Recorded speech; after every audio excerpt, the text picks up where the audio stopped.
আমি গিয়ে ওর পরিবারকে একটা কথাই বলেছি যে আমাকে কি করতে হবে বলেন, আমি বলবো না, আপনারা বলেন আমাকে কি করতে হবে। পরিবার বলেছে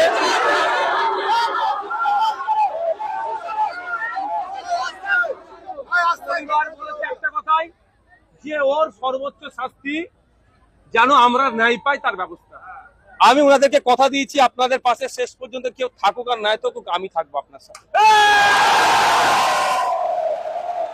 আপনাদের জানিয়ে দিয়ে যাই, বিএনএস নতুন আইনে 12 বছরের নিচে কোনো শিশুর সাথে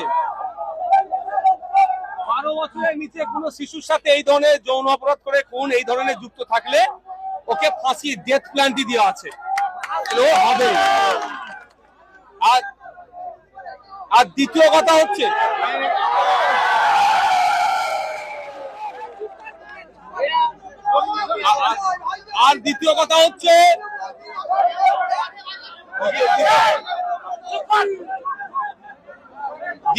হচ্ছে যেটা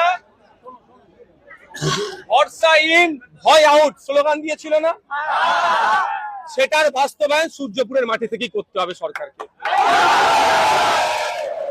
আমাদের সূর্যপুরের মানুষ, বাংলার মানুষ সরকারকে সাধুবাদ জানাবে এই ধরনের নরখাদক গুলোকে যখন ফাঁসিতে চড়াবে। আর একটা কথা, পুলিশের একটা অংশের গাফলতির খবর পাওয়া যাচ্ছে, সেটা তদন্ত করতে হবে। একটা অংশ গাফলতি করেছে, সব পুলিশ নয়, সব পুলিশের বিরুদ্ধে আমাদের লড়াইও নয়। যারা গাফলতি করেছে তাদের বিরুদ্ধে ব্যবস্থা গ্রহণ করতে হবে সরকারকে, এই দাবি আমরা রাখি।